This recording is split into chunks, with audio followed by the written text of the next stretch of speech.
Little taste Awesome. at home. Little Great taste at choice. home. That felt right, didn't it? That got me all warm and fuzzy, dude. Good. Let's hit it. It's All right, showtime. let's do this. It's showtime. Kicking it with the Crosbys.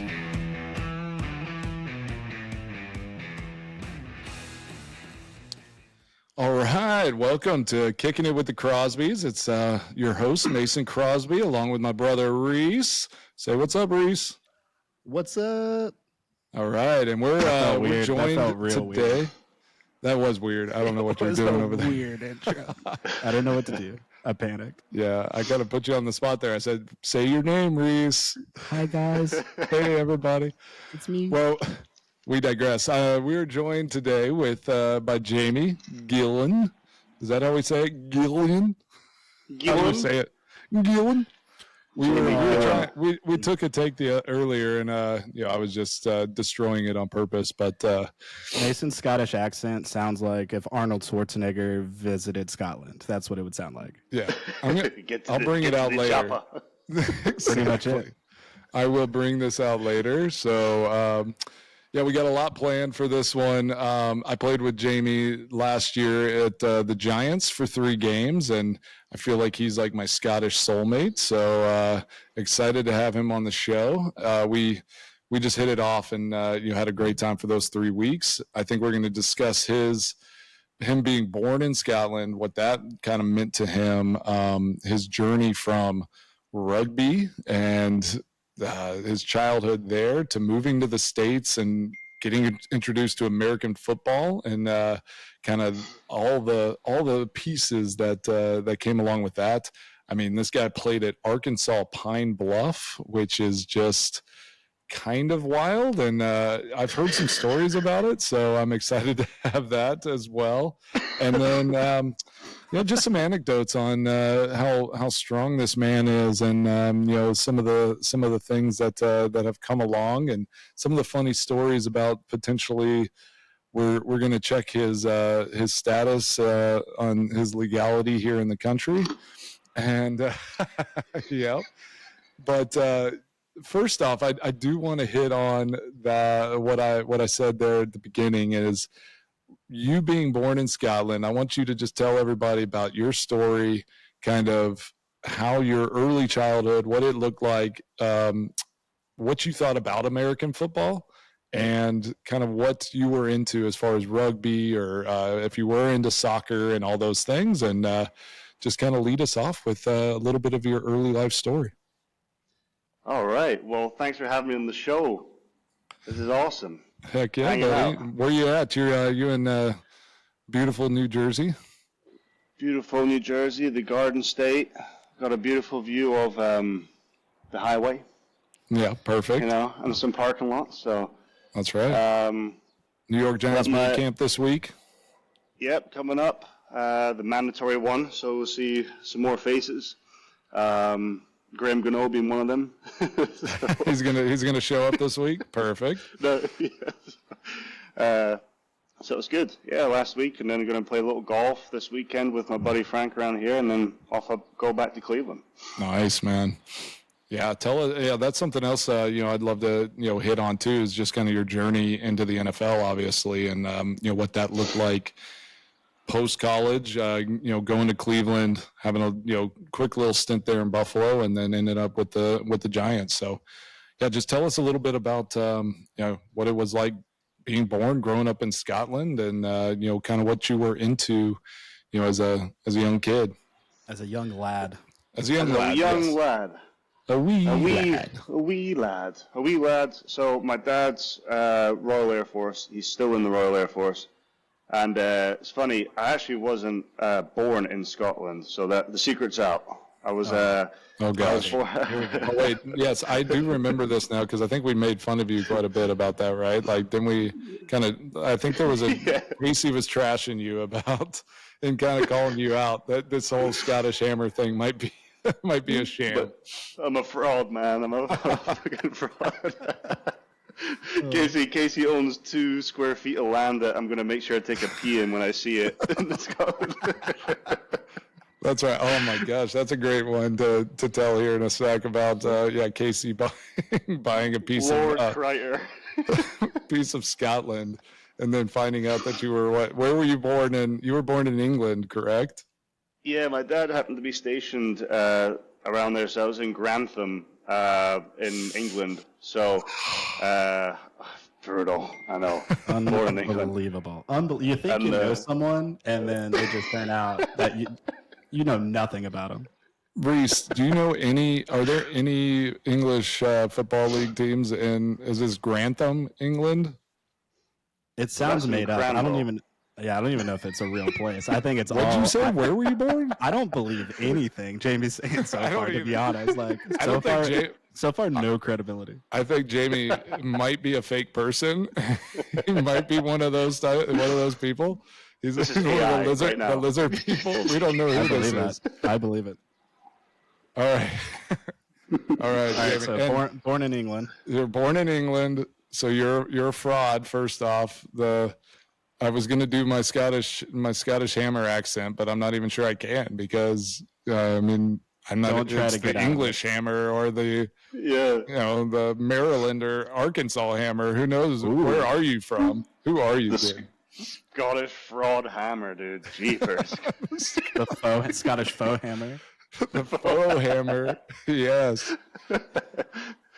Then he moved back and forth from England to Scotland all the time. So I spent a lot of my time in the north of Scotland. I went to boarding school on a sports scholarship for rugby in Edinburgh, and my dad lived in London twice, so we kept going back and forward.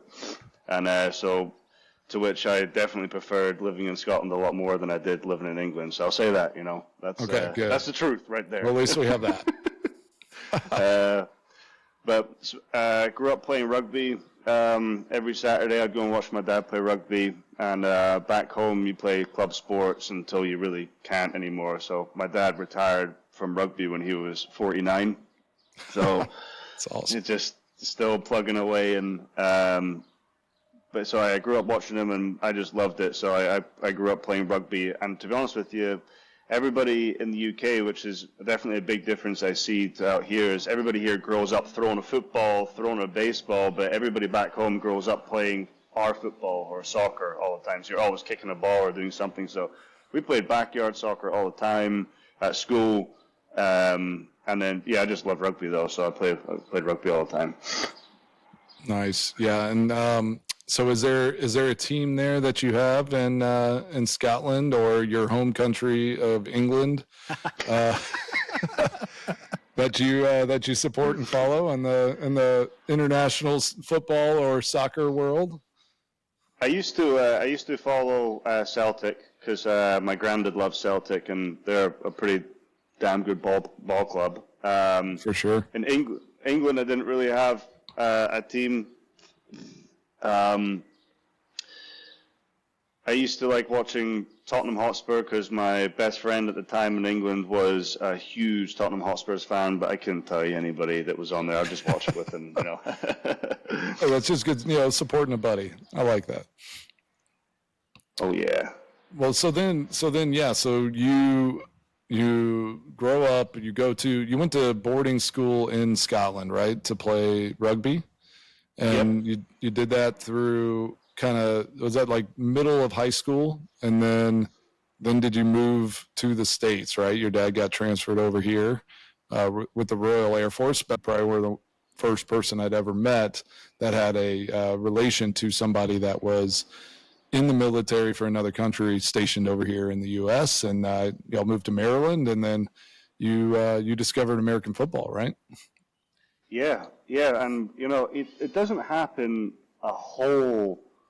Well, I have to ask my dad more about it, but I don't think a lot of people from the UK not a lot of people like to get stationed in different countries. They like being in the place that they're familiar with. And when I was in boarding school at the time, I was studying, and I was looking at my dad, and he went from flying to not flying, and I just said to him, maybe just see where you can get posted. And then I went to boarding school from 6th grade until 10th grade. And and it was like Hogwarts a little bit, you know. Like, I love that you referenced that. We did a little Hogwarts segment on the last episode there with Lucas Patrick, so We try to all about that. We try to throw it in pretty much every episode, so Yeah, it works. Harry out. Potter is a staple here. So thank you. Check. beautiful. Got it. And then he ended up getting a job offer out in the States, and just said he's going to take it, and pulled me out of boarding school, which was a big thing because I really was enjoying it there. We had a really good rugby team. We actually won the national championship that year for our age group, and our team was looking to be really good for the next 2 years. Really good boarding school, has a history of producing professional rugby players and players that play for their country, and I was really excited to be a part of that. But my dad didn't want that cross-Atlantic relationship and wanted me to be back home. So he pulled me out of boarding school, and I'll never forget getting off that plane. I'd never been to America before, and I flew into Dulles, and as soon as the fucking doors opened, it was like someone just threw a hot blanket over my face. I was like, where the hell have I just showed up? And I saw this massive F-150. Well, I thought an F-150 was massive at the time, right? We don't. Oh yeah, just big lift kit. We got coming by, and I was thinking to myself, what the hell is that? It just went by. That's awesome. Oh, man, this is a different. I didn't know what to expect or how similar it was, but I did not expect that. And then Dad picked me up and drove down to Maryland, deep south of Maryland, though, like it's Patuxent River Naval Base, which is about 2 hours south of D.C., and we were in the boomies a little bit. I'm not going to lie to you. Yeah. We were doing some country Full bumping immersion stuff. right there. Yeah. It's like you went from boarding school Scotland, playing rugby to like, fully immersed into like the South and, whatever, the Maryland South, I guess. I don't know what that's all about, but it's a thing. It's a thing now. Just getting like fully immersed into American culture right away. Right away. Like, hey, dude, do you want to have Copenhagen and a coffee? Sure, pal. Like, let's do this thing. let me just throw up this morning. It'll be fine. Amazing. Oh my gosh, that's so awesome. Reese, you got anything for him right now? Are you just sitting there looking pretty on screen? Someone's got to. Hell yeah. But no, I love that, the fact that you walk out and you see an F-150, and that just is the thing that blows your mind, because that's like one of the most common vehicles here in the United States is an F-150. And it just reminds me, like, it's funny how we like take the stereotypes for granted because they're there all the time. And then, yeah, like that's something that you notice right away. It reminds me of a story. I literally had a friend who came to Texas for the very first time, where we're from, and he gets off the airplane and is like, hey man, I want to see a few things while I'm here. I was like, yeah, tell me what it was. He's like, I want to see a pickup truck with longhorns on the front. And I was like, that's not like, it's not really a thing. Like, come on, like, you joking me? No joke. We pull out of the airport and here goes a pickup truck with longhorns on the front. And it was like the most outrageous thing, because I think I've probably only seen that a couple times in my life, but of course, as stereotypical as it could be here, it comes out of nowhere and happens. But it's funny things like that. And then I do like how you called, the deep south of Maryland. I don't think I've ever heard that one before. So I was trying to like figure out how I wanted to say it. I'm like, deep south of Maryland, but like, I mean, you are Southern. Like, it's like, would you call? I think Maryland's called Southern. I know Virginia's definitely. South. Yeah. So then it's like you're right there. Like, yeah. I don't know if we call it deep south, but deep south of Maryland, I think, is a thing now. Well, if you go from, we're making it a thing. Yeah. If you go from deep south of Maryland to Arkansas, I feel like that's a pretty big jump. But at the same time, hey, man, if you're in the South and people are introducing you to Copenhagen, why not just throw you straight into Arkansas and, get you into college and out there smashing footballs at Arkansas Pine Bluff? Yeah. Who got you to start punt footballs instead of playing rugby? And like, how did that transition happen? Well, I was looking for, because Southern Maryland had a club team, but at that age group, for whatever reason, they didn't do tackle rugby. So I ended up practicing a few times with Gonzaga, which is a private school in D.C. A really good football program, and they actually have one of the best rugby programs in the nation, too. And I had to drive 2 hours with my dad to go to practice. And, you drive 2 hours in Scotland, that's like half the country, Yeah. So we're just not really used to driving that far to go to practice. So we did it, and then I was just kind of, if I'm not going to lie to you, getting a little bit burnt out from it because it just wasn't the same level as rugby as that I was used to in Scotland and the travel with it. And then my senior year of high school, I just decided to shit can going to rugby up there and only played games when they called me. And I just picked up soccer and played for the high school soccer team to stay fit for rugby, and that was a lot of fun. Those guys are cool. I was like a 20-minute man and put me on for 20 minutes of strike and then pull me off and put me back on just to go out there and cause a ruckus. Just all out, running all over. I love it. Just being a try-hard, running around nudging people and stuff. Yeah. And, but how many cards did you get? I mean, I could just see you just bowling into people. I got a couple of yellows and warnings for sure. It was a little rough around the edges, but it was good fun. And then halfway in the season, I was watching one of the football games, and I saw like a guy missed the extra point, and one of the punters, like he just wasn't a punter, and he tried to kick it, and it wasn't very good. And I said to my buddy, I was like, I could kick a field goal, and I can spiral kick a rugby ball, so I'm sure I could do it to football. I was like, we should talk to the coach. So I went up to the coach afterwards and introduced myself. His name is Brian Woodburn. And then he talked to the soccer coach and allowed me to do two things at once. So I showed up to practice and I drilled, because, we got the 2-inch block. And I'm sorry, I keep cussing. I need to understand that I'm on a podcast right now. I got a 2-inch block, so you can really heave a football. So I kicked like a 55-yard field goal with ease with that. And he goes, "You're on the team." He walks up to the kicker in front of the whole team, and he goes, and he's this big burly fella. He's a great dude, Brian Woodburn. He goes, "You're fired." Like this. And I'm standing there in my soccer uniform, like, "Ooh, this is kind of weird." And and then I do a couple of punts and stuff. He tells me to make it spiral, do this, do that, and he goes, "You're fired too," to the other guy, and everybody was kind of laughing. And then I joined the team and made some good buds in the team too, and I just did both sports at once, and then that's how that whole started in high school. You did. Yeah. You just came again. You came in and caused a ruckus again. You just came straight in, and you took two people's jobs instantly. You're a problem. You're a real problem. And a fraud. Yeah. Little did they know. The Scottish faux hammer. He came in swinging. Oh man, yeah. So that journey, so those moments, I love that. Like just to seize this opportunity. I can do that. I'm gonna go. I'm gonna go punt, and I'm gonna kick some field goals, and I'm gonna beat these guys out. And you just get the job, and then that leads you to the most improbable, like unthinkable spot that I would think that Jamie Gillan would go to is. I mean, Arkansas Pine Bluff. You mentioned Gonzaga and Maryland, and then all of a sudden Arkansas Pine Bluff. That's where you get the call up. Now it's your time to shine. Guys, me and my mom, my dad knew when I say nothing about football or college football or anything. My buddy Joey, he was one that would tell my mom, like, no, Jamie could get paid to kick a ball one day if he or he could go to college. And I go, wait, so you're telling me colleges give kickers scholarships, not just receivers kicking? He goes, no, like kickers get scholarships. Like, no way.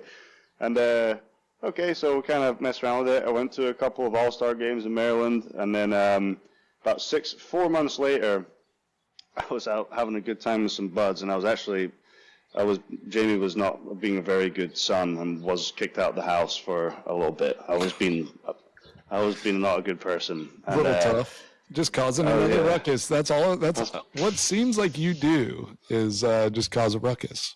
Just a ruckus causer. And I'm out and about, and I get a phone call And unknown to me, my good friend at the time, Trent, was on Facebook, and he had followed a bunch of recruiters and saw that Pine Bluff, his kicker, had decommitted, so he put my huddle highlight tape in it. That night, I get a phone call from them. I honestly really struggled to understand what he was saying, to be honest with you. I was just kind of, because such a thick accent. You put your huddle tape on Facebook, is what, and then that's how they found you. He called me that night, I guess, and they said, "Do you want to come to Arkansas on a full scholarship?" I said, "What division is it?" I said, "D1." I said, "Sure, sounds great." And I thought it was a feeder school into like the Razorbacks or something like that. You know, when you know, in the UK, I'm gonna go a couple divisions. years, and then I'll go up to the big leagues. You get promoted from D1 up to Razorbacks. Yeah, I like it. I was pretty wrong, very wrong. But then showed up home and was like, "Hey guys, I'm going to Arkansas." And I actually called it Arkansas at first, and I got corrected instantly. Yeah, that happens. It's not Arkansas. Packed up 2 small bags and just hopped on a plane a week later and showed up there. And I didn't know that HBCU stood for, like, they'd been a historical black college. I thought it was a freaking sponsorship or something. It's like like a bank or something like that. Yeah, like a exactly. credit union. Yeah, I mean, Yeah. Union. I see what you're thinking. Yeah. Yeah, like, you know, you see the local soccer teams like, you know, PNC Bank or whatever. I thought it was like a local, you know, little did I know. I was like, wow, no, this is an all-black college that I've showed up to. Here we go. Oh, man.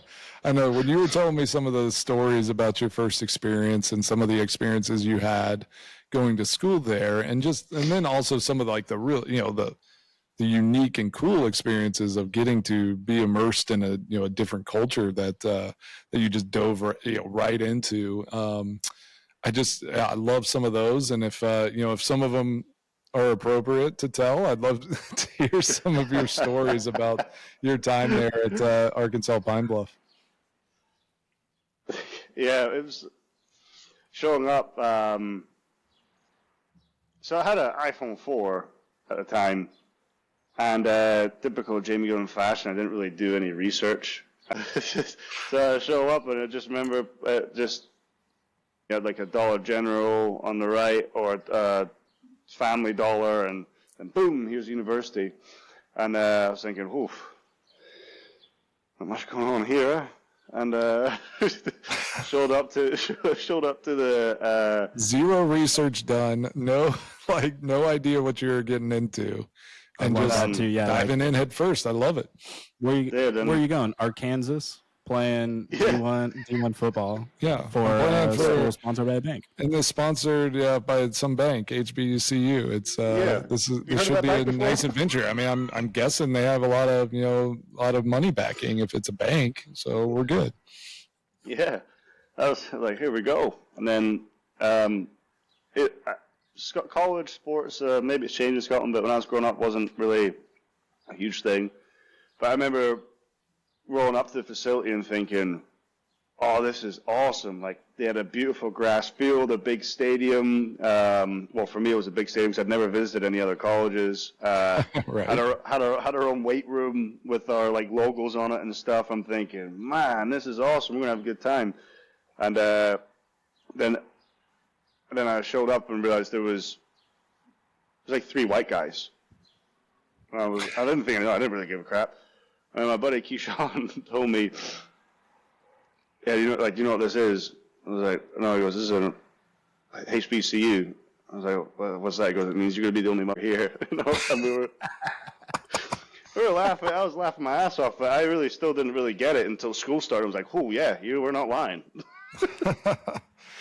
Oh man, that's so crazy. So yeah, the Scottish Hammer coming into Arkansas Pine Bluff, unbeknownst to him what he was getting into, and then just got out there and started banging punts, banging field goals. Because I remember, you were kicking field goals at the time as well, right? And you told me some funny stories about how they'd give you like one football to practice with. Is that correct, if I remember correctly? And they'd just be like, yeah, you get one, and then you'd go and you'd kind of snag some from the running backs, and receivers, and try to collect a few more. Some of those stories about exactly of like how you had to try to figure out how to be successful and kick in some different circumstances, and then kind of the journey through that college experience, and then getting your opportunity to go to the NFL. I'd love to just kind of tie that together, and then I want to hit on a couple things related to that. What your Wikipedia page says about when you did your pro day. Is it factual that you popped 3 footballs during your pro day? It is a fact, but not during the pro day. It was 2 weeks before. But that, I need to send you the video evidence. I couldn't believe I spent evidence. We need $300 of my own money on these flipping Wilson footballs and popped them all within a week. And I'm going, what the? So it was leading up to it. I love it.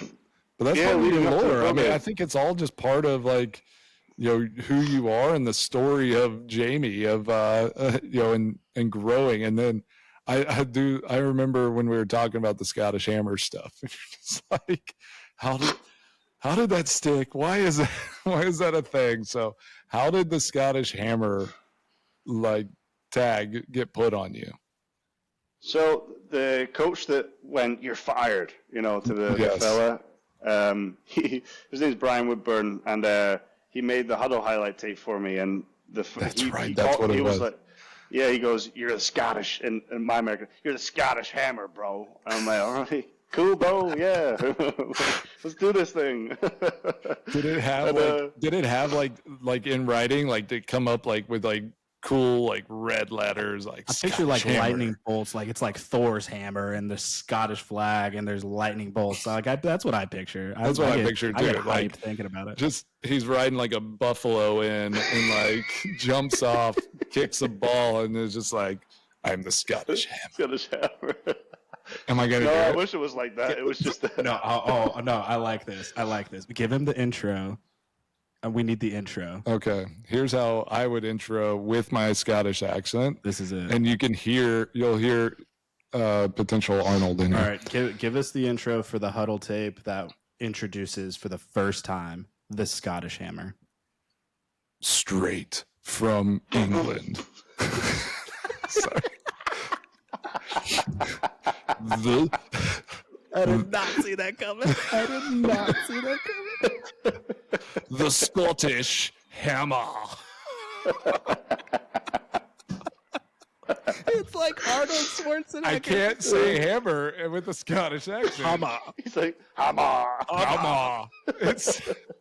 I go straight Arnold Schwarzenegger. I mean, it's like the first time get Arnold to the hammer. Get to the Scottish Hammer.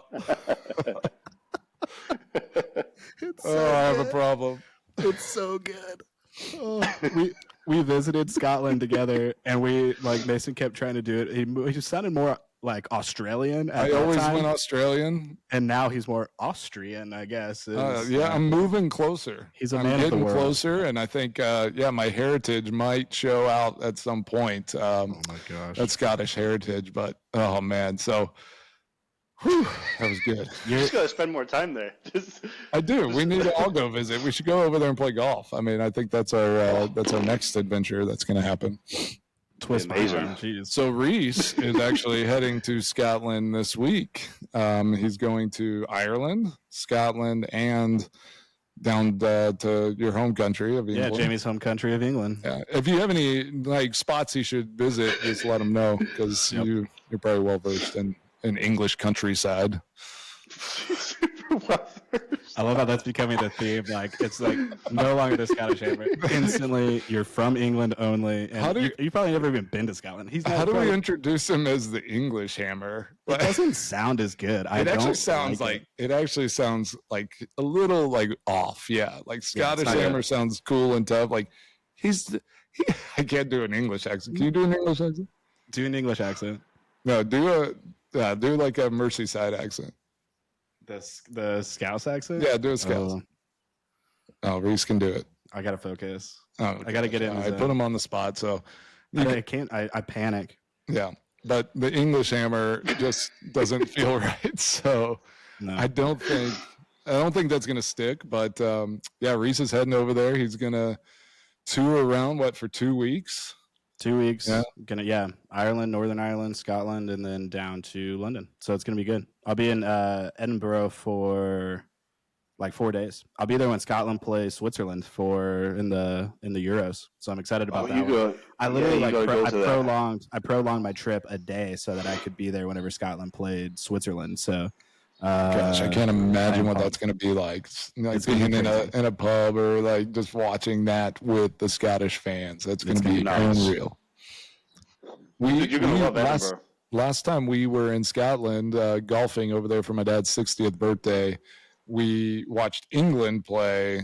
Who were they playing? It was in the World Cup, and we were watching them play. We walk into a Scottish pub, and Scotland doesn't really love the English still. So we're like, what do we do? We don't really care. We don't want to root for England necessarily, but it was like, do we root against them? Like, how do we? So we just kind of read the vibe in the room and just rolled with them and just with whatever they were doing. And man, it was awesome. Where were we? That was in like Speyside, I think. We were staying, doing some little Scotch touring around. So I know you're a Scotch man. What's your favorite? What's your go-to? I love Lagavulin because it's pretty peaty. You like the I like that. Yeah, I remember that. The English hammer loves the peaty, You heard it here first, folks. The English hammer loves it. Hammer loves the peaty. You heard it here first. Lagavulin's Ron Swanson's favorite from Parks and Rec, I'm pretty sure too. So I get it. I see that. Lafroig, most Speysides are awesome. And the cool thing in Scotland, you can go to like the local co-op and you can find some really good deals on like 10, 12-year-old malts that are just local, which is cool too. Yeah, there's so many cool. Like, where did we go? We went to Glen Grant, I think. That was a little smaller one, just right there outside of Glenfiddich. Yeah, we went to Glenfiddich. We went to McAllen. We kind of hit some of the big spots. I wanted to go to Glenfarclas, but couldn't get to that one. We skipped rocks in the River Spey. Yeah, we did. Oh, that's cool. Yeah, we stacked rocks as well, which was fun. My dad was a big rock stacker. Yep. It took him over, and he was stacking rocks all over the river bank, and we were concerned after a while because it just felt like he was possessed with it. He was locked in. He was locked in. Like I feel like River Monster had a hold of him. Exactly. He was like tranced, just stacking rocks.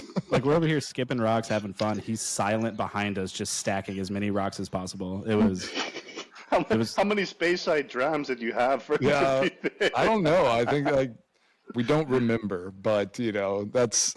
I think that's what happens. As long as you don't get in the river, you're fine. Oh man, this is awesome. So I want to hit a little bit about your journey here in the NFL and kind of what that's looked like. Starting there with Cleveland, straight out of Arkansas, and then you were at Buffalo was that just an off season or a short stint, or were you on practice squad for a year? Just practice squad for 4 weeks. Okay, yeah, it was a quick one. Towards the end, because I got COVID right before it. Right before it then didn't matter if you got COVID. So then I was sat for 2 games, and then Cleveland cut me. And I'm like, brutal. Yeah. Then I got picked up by Buffalo. So I spent 4 or 5 weeks in their practice squad. Then went to the Giants from there. Nice. And then, so you've been now with the Giants. Is this going on? Is this your 3rd year there? 3rd year, yep. Nice. And obviously done a heck of a job. I know you there in Cleveland, you got, what kind of accolades did you get there? You had a really good rookie season, didn't you? Yeah, I've had a good rookie season. Got special teams player of the week and month. Broke the franchise net punt record that year, which was cool. Yeah, I did some good things, and I actually got really lucky, if I'll be honest with you, with the weather there too on some of our home games, because then the next year we played, there was a lot of me on the sideline looking at Charlie going, "Nice knowing you." That would be windy. rough. That would be absolutely rough. Yeah. It gets so nasty in Cleveland. Yeah, you get like listening to the places you guys have played, like that is like, is there no, southern place that interests you guys? I mean, I know you went to Arkansas, so you at least got a lot of the heat there, but then in the NFL you guys are in Cleveland and Green Bay and Buffalo and like New York. Like this is some of the hardest places to play due to the weather, and you guys have really been through the ringer on all of that. I mean, it's through the ringer. Yeah, it is relentless, and that's what people don't understand too about what you guys are doing is you're out there in tights basically, and you have some heaters and stuff like that, but you got to be away from them, warming up, kicking, doing everything in this freezing cold weather, no matter what. And depending on how well the offense is doing or not, like you might be out there a lot or not at all. And you just have to be ready at a moment's notice and be kicking and kicking and kicking the whole time you're on the sideline. That's what I think a lot of people don't realize is you guys aren't just sitting around and then you come out and you do it. Like you guys are kicking hundreds of times on the sideline while you're getting ready, because it is so cold in some of these games. I don't know how you do it. I'm up there like freezing, trying to stay warm, and you guys again are wearing tights down on the field. Well, the tights are nice, but I do think tights. in what the English Hammer loves the tights. He's a big tights loves guy. the tights, dude. He loves tights. I don't take them off ever. Tights all the time for the English Hammer. He's like, all right, guys, it's time to go home. He's like, can I take these? Is this cool? Like, he's got a pair at home. Wash them? No. Game worn. I'm not changing. I will never take these. Take these home. I'm sleeping in these. But anyway, yeah, like the cold weather games, like you're hitting on, Reese, is that I usually felt like I attempted longer field goals because it's harder to move the ball. And then Jamie's case, he's punting probably more just because it's harder to score and get into positions to score. So yeah, as it gets colder, I feel like our jobs we get called on more, and it gets it's like harder situations all around. So historically, and Jamie just and then he has to get down, take a knee, and catch field goal ball snaps as well. And something about for punters that I've always said is wild is there's no they're not allowed a drop in a season. It's like receivers might have drops or whatever, and the running routes, I get it, but it's like a punter literally has to go 100% on all catches. That is their job, description. And it kind of, it's like unsung hero, but I want to give you an applaud, for your excellence and in catching balls, and all things in that area. Soft hands. That's crucial. That's crucial when it comes to this. Soft hands. Soft hands. Softest hands in the world. So tell me. Sorry, do you got something? No, I was going to say some BS. I'm not going to lie to you. Okay, I'll let you say it here in a sec. But I'm going to kind of BS a little bit as well about your trip to London in 2022. So I want to You're not getting out of this one. You're not getting out of this one. About that, and we were saying like, okay, blink twice if you want me to stop and not incriminate you. And you can't incriminate yourself. So don't say anything that would incriminate yourself if you're not legally supposed to be here right now. Are you allowed to be in New Jersey right now? Or on this podcast? Like, are we allowed to be talking to you? It's a fugitive. So what happened? So 2022, you go and you play in London with the Giants, and your visa situation had some weird thing attached to it. Like, you're able to get over there just fine, but on your way back into the States, they they hold you and you're not allowed to come back with the team for a few days until they got the state's officials and like people involved in the government to bring the hammer back. Bring the hammer home. Bring him home. Yeah. Release the hammer. Let him come back. We were so when you come here on a visa, you're on a P1 visa, which is a professional athlete's visa. So you get this big chunk of paperwork. The important part is the green part, and then what you're supposed to do is fly to a U.S. embassy in London, bring your passport, then stamp a new passport in your passport with that visa saying P1 visa, so you can travel back and forward for the time that you have your contract for, however long the P1 visa is. Well, I still had my dad's NATO too. I still had a different visa on my passport. Oh man! That had expired. No, it hadn't expired yet.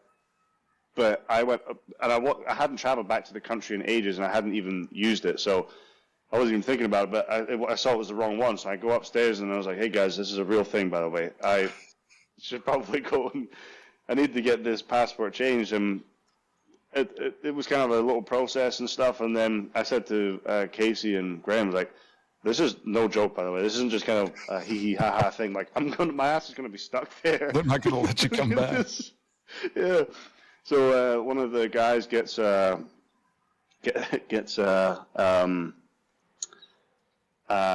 appointment at the U.S. Embassy. So then it turns out, and I go up to the coach, I'm like, "Hey, I'm just giving you a heads up, like I'm not coming home with the team."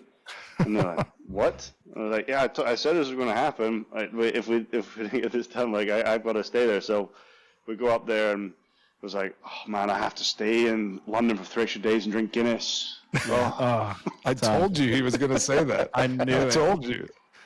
I literally said he's going to talk about how tough it was that he had to stay and pop around to pubs and like hang out and drink beer. Guys, I really need to go get my passport. Oh, but I really want to come home with y'all. Yeah, shoot. Can I please zoom into the meetings, Yeah, exactly. I'll just stay here for the week. I'll fly in for the game. Like, it's fine for next week. Well, you probably were on a bye week after, right? So. No, we had Baltimore next Sunday. And we had to run a safety that game, and I was crapping my pants back there. I forgot about the whole safety play. The thing you practice all the time, like, where it's all right, it's towards the end of the game, you're, up a certain amount of points, and it's like you want to take a safety to kill some time and then punt it down, and like, you practice it every week or every other week, and it's like, how often do we actually run this play? And it has to be your only time that you ever run it, correct?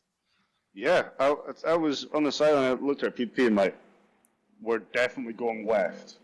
He goes, "Yes." I must have asked him 5 times after that. Left. He's like, "Yes, all right." Because just could you imagine I run right and get mollywopped, game over, right? Mollywopped.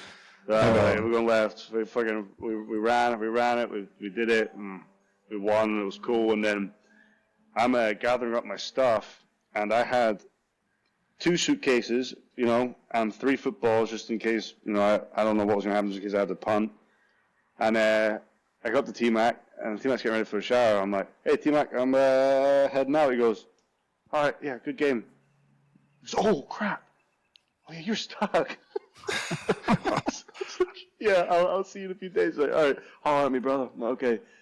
They didn't give me a car to ride in. I had to walk 3 miles or 2 miles on my own with my stuff. Wait, like after the game? Yes. No way. Yeah, so I've got my footballs, and I just got done the game, and guys walking past me goes, "Hey, bruv, can I get a ball?" And I'm like, "No." That was good. "Can I get a ball?" No. He's from giving it out. I've met found my. Yeah, right. I should know their accents. Was a Tottenham fan from England. Yeah. So, that sounded perfect. I think your Scottish, little bit of a Scottish accent is fake too. So, this is crazy now.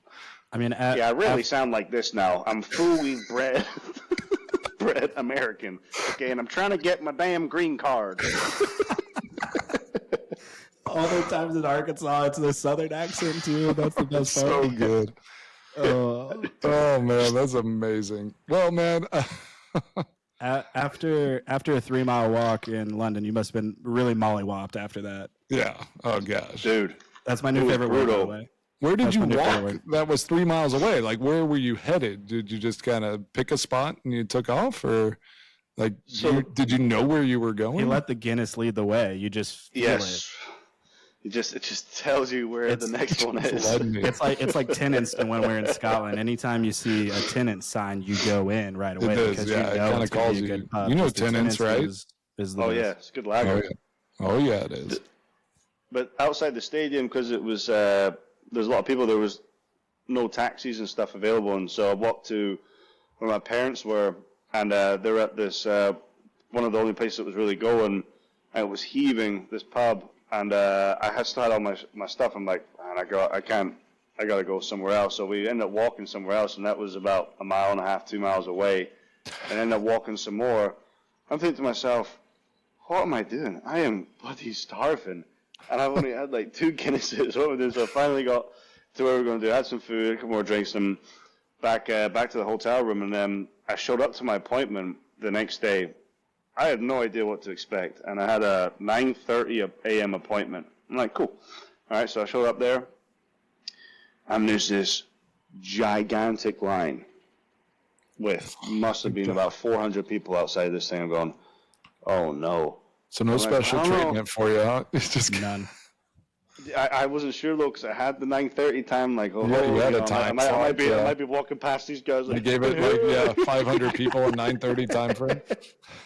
Well, that's what they did. I show up and like, yeah, I got an appointment at 9:30. Like, yeah, back at the queue, pal. All these people. I'm like, oh man. So my dad showed up on his bike. He rented one of those city bikes.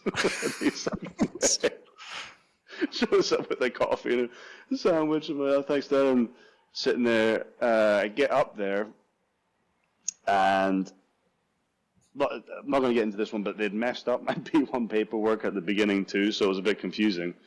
So ladies, walk me through it, and they actually moved through the people really fast. They did a good job. So I go into the next part, and the next part, they were looking through it, and they go, cool, well, you're good to go. You'll get your passport back in 3 to 5 business days. And this is a Wednesday or something. Oh my gosh. Or Tuesday or Wednesday. And I looked at the fellow, I was like, wow, there's this or that. And he then recognized me because he was from Cleveland, Ohio, and was a Browns fan. No way. Come on. And he goes, lucky. do you have a game this weekend? I said, yeah, we play the Ravens. He was like, oh, we need to go and get this and that to happen. And going back there, I'm sitting there, I'm starting to stress a little bit. I'm like, oh, no, we're in trouble. And he comes back and goes, we can't do anything, you just have to hope it comes in time. So I leave, and I'm looking, my dad goes, where's your passport? I'm like, 3 to 5 days, let's go to the pub. No, I'm kidding. I was like, 3 to 5 days, and he's like, you're kidding me. So I made a couple of phone calls, called, obviously, the Giants and stuff, and they're like, oh, no. And someone in the Giants made a phone call there, and I ended up getting my passport back in 8 hours. Oh, wow. Well, and then I wish they stepped in at that point. Yeah. Somebody stepped up and got that done. Seriously. Oh, I that was is sweating it. Oh, gosh. I love that, though. Like, you beat the Green Bay Packers in London, and then you walk 3 miles, can't get out of the country. Like, get have a to wait. ride. Like, you almost miss a game the next week. Like, that's an outrageous story. Like, that is absolutely crazy. And I'll never forget, too, when I showed up on the Thursday, 2 things I'll never forget.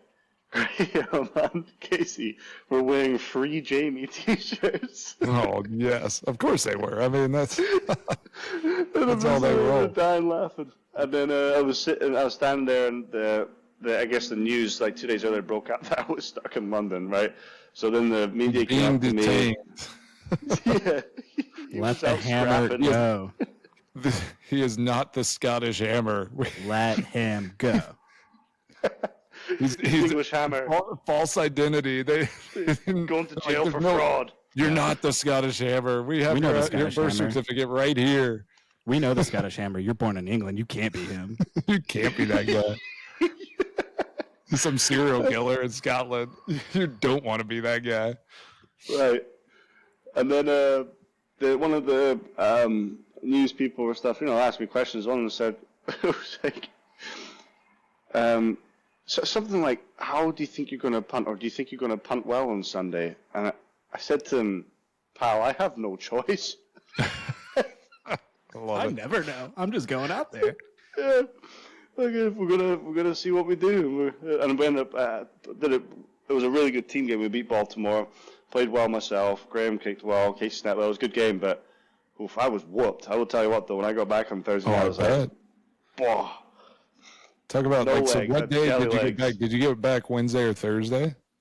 Thursday afternoon in time for the afternoon meetings. Oh my gosh, I love it. And then Friday, nice knowing you guys. Here we go. Hope it goes well. I mean, that's the stuff that nobody knows or sometimes appreciates, is just you show up, you don't have a choice. You're getting you either get the job done or they're going to find someone that will. So exactly. You better get the job done. You better get it done for sure. That's how those two guys in high school felt whenever you walked up. So yeah. Oh my gosh. Step it up. Destroying lives. Just mollywopped them. Just got him. That was a good one. Oh gosh. All right. Well, I think we are about up on time, but I'd love to hear about just the last couple things on what's going on with you and your family. Just kind of tell us about your wife and your kids, and kind of what you're doing, outside of football a little bit. Give us a kind of quick synopsis about, how you're living life outside of the game here. All right. Quick synopsis. Family are doing great. I have a one-year-old and 1 month, named Archie. He is quite the brute. Just like his dad. Yep, we call him Big Head Arch. He has a big noggin like his dad. He spent 2 months in the NICU. So he was 2 pounds, but if you look at him now, that guy doesn't skip a meal. He could roll him down the street. He's doing really good. Yeah. So they're back in Cleveland. And yeah, I get to go home. We just recently bought a house up there, so we're just, getting some things slowly together, but we're just going to play some golf, hang out, punch some balls, hang out with Archie, and have a good summer. And then I'll come back for training camp, and then she'll meet me with Archie at a furnished rental somewhere around here for the season. So life's good, Awesome, man. Well, life is good.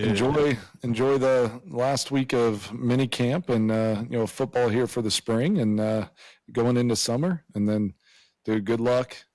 Have fun again this year, and keep those guys sane up there in New York.